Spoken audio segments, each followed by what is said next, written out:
Hello दोस्तों, कैसे हैं आप सब लोग। उम्मीद करता हूं काफी अच्छे होंगे। तो दोस्तों बीसीसीएल आईपीओ मतलब भारत कोकिंग कॉल लिमिटेड का जो आईपीओ है, आखिरकार उसका प्राइस बैंड वगैरह आ चुका है। प्राइस बैंड तो आ गया है, साथ ही जो है इश्यू साइज जो है वो कम कर दिया गया है। अब देखिए इश्यू साइज कम पहले 1300 करोड़ रुपए के आसपास का होने वाला था, अब 1071 करोड़ रुपए के आसपास का इश्यू साइज कर दिया है। अब पहले से ही देखिए शेयर होल्डर छोटा सा इश्यू साइज था, क्योंकि शेयर होल्डर कोटा के लिए तो 10% ही मिलता है। तो पहले से ही जो अलॉटमेंट के चांसेस वो कम होने वाले थे शेयर होल्डर कोटा के अंदर, अब और ज़्यादा कम कर दिया। मतलब थोड़ा जो कंपटीशन है और ज़्यादा बढ़ा दिया है। और उसी के साथ जो प्राइस बैंड है वो भी कम हो गया। मैंने आपको कहा भी था कि पहले 28 से 30 के बीच में प्राइस बैंड होगा अगर 1300 करोड़ रुपए का इशू साइज हुआ तो। और अगर मान लो थोड़ा बहुत ऊपर नीचे इशू साइज करते हैं तो उस हिसाब से प्राइस बैंड ऊपर नीचे चेंज हो जाएगा। तो वही प्राइस बैंड में भी हमें चेंजेस देखने को मिले हैं, तो जानते हैं सारी चीज़ें। उसके अलावा ये भी जानेंगे कि शेयर होल्डर कोटा के अंदर जो शेयर होल्डर्स हैं उनको टोटल कितनी एप्लीकेशन मिलेगी। भाई कितने applications total shareholder quota के अंदर मिलने वाले हैं, कितने शेयर्स शेयर होल्डर कोटा को अलॉट होंगे, रिटेलर्स को कितने होने वाले हैं, वो सारी चीज़ें जानते हैं इस वीडियो के अंदर। वीडियो शुरू करने से पहले टेलीग्राम, इंस्टाग्राम, व्हाट्सएप, फेसबुक सबके लिंक डिस्क्रिप्शन के अंदर ज्वाइन कर लीजिए। इंस्टाग्राम वगैरह पर भी रील्स वगैरह हमारी मिलती रहती है। टेलीग्राम, व्हाट्सएप चैनल पर आपको हाथों हाथ अपडेट मिल जाते हैं, इसीलिए ज्वाइन कर लीजिए। और देखिए लिंक से ही ज्वाइन कीजिए, क्योंकि काफ़ी लोग क्या है कि लिंक बिना ज्वाइन कर लेते हैं, फिर आपके साथ फ्रॉड भी हो सकता है। बहुत सारे फेक चैनल्स बन रखे हैं, लोग पैसे मांगते हैं। हमारा तरफ से कोई भी पैसा नहीं मांगा जाता, ना ही कोई हमारी जिम्मेदारी होगी। तो इसलिए लिंक से ही ज्वाइन कीजिए, बाकी अदर फेक चैनल से दूर रहिए। तो अब देखिए इसका प्राइस बैंड, मार्केट लॉट, सारी चीज़ें आ गई है, ठीक है ना। तो फेस वैल्यू 10 रुपये पर ही आईपीओ आएगा। 9 से लेकर 13 जनवरी के बीच में आईपीओ ओपन रहने वाला है। प्राइस बैंड रखा गया है 21 रुपये से लेकर 23 रुपये के बीच में 600 शेयर्स का ये लॉट होने वाला है। पहले मैंने आपको बताया भी था कि अगर 1300 करोड़ रुपए इश्यू साइज होता है तो 28 से 30 के बीच में प्राइस, या 26 से 28 के बीच में प्राइस बैंड हो सकता है। बट इसका प्राइस बैंड जो है मतलब 21 से लेकर 23 के बीच में इसीलिए क्योंकि इसका इश्यू साइज घटा दिया गया है, 1071 करोड़ रुपए के आसपास का कर दिया गया है। और टोटल इसका इश्यू साइज 1071 करोड़ रुपए का पूरा ओएफएस है, मतलब ऑफर फॉर सेल के अंदर कोल इंडिया अपनी 10% की हिस्सेदारी सेल करने वाली है। उसके बाद कोल इंडिया जो इसका प्रमोटर है उसकी हिस्सेदारी रह जाएगी 90% के आसपास। और तो 90% है इस हिसाब से, बाद में कि 15% हो सकता है ये और सेल करेंगे, बाद में सेल करेंगे, ठीक है ना। तो अभी की तारीख में तो ये लगभग इनकी हिस्सेदारी 90% है कि अच्छी है, प्रमोटर की होल्डिंग, कोई दिक्कत वाली बात नजर नहीं आ रही है। और इस प्राइस बैंड पर अगर देखा जाए इसका मार्केट कैप बनेगा 10,711 करोड़ रुपए के आसपास। मतलब स्मॉल कैप कंपनी है, ज़्यादा छोटी भी नहीं है, ज़्यादा बड़ी भी नहीं है। तो ग्रोथ पॉइंट ऑफ व्यू से देखें तो काफ़ी अच्छा स्कोप नजर आ रहा है इस कंपनी के अंदर। बाकी जो एम्प्लॉयज को डिस्काउंट दिया गया है 1 रुपए का, इसके अंदर शेयर होल्डर कोटा भी है और एम्प्लॉय कोटा भी है। बहुत बढ़िया बात है। एम्प्लॉयज लिमिटेड होते हैं, शेयर होल्डर्स तो बहुत ज़्यादा होंगे, और जो रिटेलर्स वगैरह वो तो बहुत ही ज़्यादा होंगे। तो एम्प्लॉयज़ को सबसे ज़्यादा फायदा मिल सकता है इसके अंदर। बाकी इसका अलॉटमेंट स्टेटस वगैरह के फिनटेक की वेबसाइट पर हमें देखने को मिल जाएगा। और इसकी लिस्टिंग डेट है 16 जनवरी को। रिटेल पोर्शन 35% का। अब दोस्तों ये आईपीओ की बेसिक डिटेल्स हो गई, ठीक है ना। अब महंगी है सस्ती है वो रिव्यू वाले वीडियो के अंदर मैं क्लियर करूंगा, ठीक है।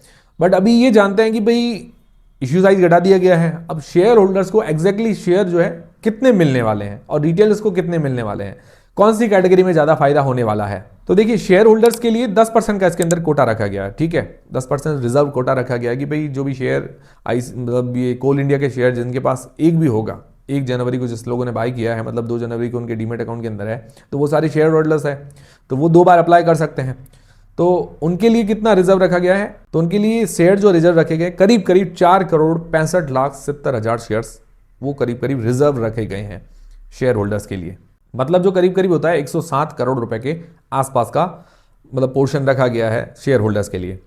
तो इसके अंदर अब अलॉटमेंट की चांसेस ज़्यादा हैं या कम, तो देखिए अलॉटमेंट के चांसेस काफ़ी कम हैं। उसका बड़ा रीज़न ये है कि भाई जो इससे पहले एक ICICI AMC का भी IPO आया था जिसके अंदर 10,000 करोड़ रुपए का इश्यू साइज था, उसके अंदर 5% ही रिटेल कोटा था, मतलब ये शेयर होल्डर कोटा था। तो 500 करोड़ रुपए से ऊपर का शेयर होल्डर कोटा के लिए पोर्शन रिजर्व था। इसके अंदर कितना है 107 करोड़ रुपए के आसपास, तो मतलब छोटा पोर्शन है। तो अब जो अलॉटमेंट मिलने के जो चांसेस है वो काफ़ी कम इसीलिए होंगे क्योंकि सब्सक्रिप्शन तो मिलेगा ही, शेयर होल्डर्स अप्लाई करेंगे तो जो सब्सक्रिप्शन बहुत ज़्यादा हो जाएगा, सब्सक्रिप्शन भी काफ़ी ज़्यादा हो जाएगा। तो उसके बाद क्या है कि जो चांसेस हैं वो थोड़े कम हो जाएंगे। उसके अंदर ये था कि साइज़ बढ़ा था तो लगभग सबको अलॉटमेंट मिल गया। इसके अंदर अलॉटमेंट मिलना थोड़ा सा मुश्किल होगा, यूँ नहीं कि इम्पॉसिबल है, मुश्किल होगा। और मैं ये कहूँगा कि भाई आप थोड़ा सा ट्राई करना, एक की जगह आप 2 लॉट लगाओ शेयर होल्डर कैटेगरी के अंदर।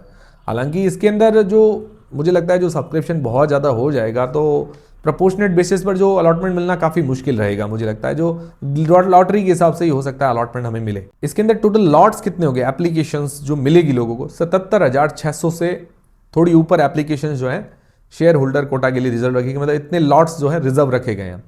इतने लोगों को आप मान के चलिए 77,600 से ऊपर लोग होंगे, उनको लगभग इसमें होता है कि भाई एक एक लॉट दिया जाता है सबको, तो यूं मान के चलिए 77,600 लोगों को एक एक लॉट मिल जाएगा, ठीक है ना। अब आईपीओ अप्लाई तो खूब लोग करेंगे, 1 से 2 लॉट भी अप्लाई करेंगे, 4 भी करेंगे, वो अलग चीज़ है, ठीक है ना। अब एप्लीकेशन कितनी लगती है उसके ऊपर डिपेंड करेगा, बाकी एप्लीकेशन ज़्यादा ही लगेगी तो उसके अंदर मुझे लगता है कि लॉटरी बेसिस पर हमें अलॉटमेंट मिलेगा शेयर होल्डर कैटेगरी के अंदर भी, बट चांसेस 2 बार होंगे। और ट्राई कीजिए आप शेयर होल्डर कैटेगरी के अंदर 2 लॉट अप्लाई कीजिए, और रिटेल के अंदर भी अगर आपके पास पैसे हैं तो 2 लॉट अप्लाई कीजिए, थोड़ा मतलब इसके अंदर चांस थोड़े बढ़ सकते हैं। क्योंकि पिछली बार मैंने क्या किया था कि भाई जो आईसीआईसीआई एएमसी उसमें जिसमें मैंने 2-2 लॉट अप्लाई किए थे, मेरी कोई शेयर होल्डर कैटेगरी नहीं थी, तो 2-2 लॉट वाले जिसमें मैंने अप्लाई किया उनमें अलॉटमेंट मिल गया, जिसमें एक एक लॉट अप्लाई किया तो उसमें अलॉटमेंट नहीं मिला था। मतलब वो नॉर्मल रिटेल कैटेगरी के अंदर भी मैंने ऐसा किया था। फिर रिटेलर्स के लिए कितने रिजर्व रखे गए हैं, तो रिटेलर्स के लिए 13,85,00,000 शेयर्स जो है रिजर्व रखे गए। इतने शेयर्स तो लॉट होते हैं 2,30,800 से ज्यादा लॉट्स रखे गए हैं रिटेलर्स के लिए। और रिटेल के कैटेगरी के अंदर भी अप्लाई करें तो मुझे लगता है 2 लॉट ट्राई करें आप, एक से ज्यादा लॉट थोड़ा अप्लाई करें तो थोड़े मुझे लगता है बेनिफिट रह सकता है। तो इसके अंदर भी एप्लीकेशन लिमिटेड है तो अलॉटमेंट मिलना थोड़ा सा मुश्किल होगा रिटेल कैटेगरी के अंदर भी। फिर एम्प्लॉइज के लिए 5% का कोटा रखा गया है, जिसके अंदर 2,32,85,000 शेयर्स एम्प्लॉइज के लिए रखे गए हैं। ये एप्लीकेशन या लॉट होते हैं 38,800 के आसपास। तो मुझे लगता है सबसे ज्यादा जो चांसेस बनेंगे एम्प्लॉइज के लिए, क्योंकि एम्प्लॉइज तो लिमिटेड होते हैं, उसमें भी हर कोई अप्लाई तो करता नहीं है, ठीक है ना। तो एम्प्लॉइज के मुझे लगता है थोड़े से ज्यादा चांसेस बनने वाले हैं इस आईपीओ के अंदर।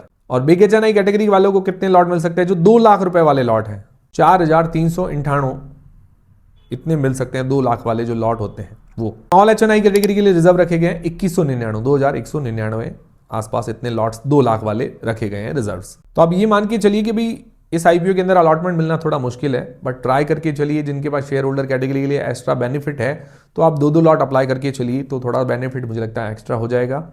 और दूसरी बात ये है कि भाई इसकी जीएमपी तो काफ़ी अच्छी बता रही है अभी, ठीक है ना, 15-17 रुपए के बीच में अभी इसकी जीएमपी है, लगभग मान के चले 70% के आसपास जीएमपी बता रही है। और एग्जैक्ट अभी डिमांड आएगी, 1-2 दिन लगेंगे इसकी एग्जैक्ट डिमांड आने में भी, क्योंकि अभी देखिए अब आईपीओ आया है, प्राइस बैंड आया है, तो एनालिस्ट थोड़ा बहुत एनालिसिस करेंगे, फिर डिमांड आएगी एग्जैक्ट कि भाई एक्चुअल डिमांड कितनी आती है। अभी 70% के आसपास जीएमपी बता रही है, 15 से 17 रुपए पर शेयर के आसपास डिमांड, तो ठीक है। और जीएमपी के भरोसे नहीं रहना, ना इसके भरोसे आपको डिसीजन बनाना है।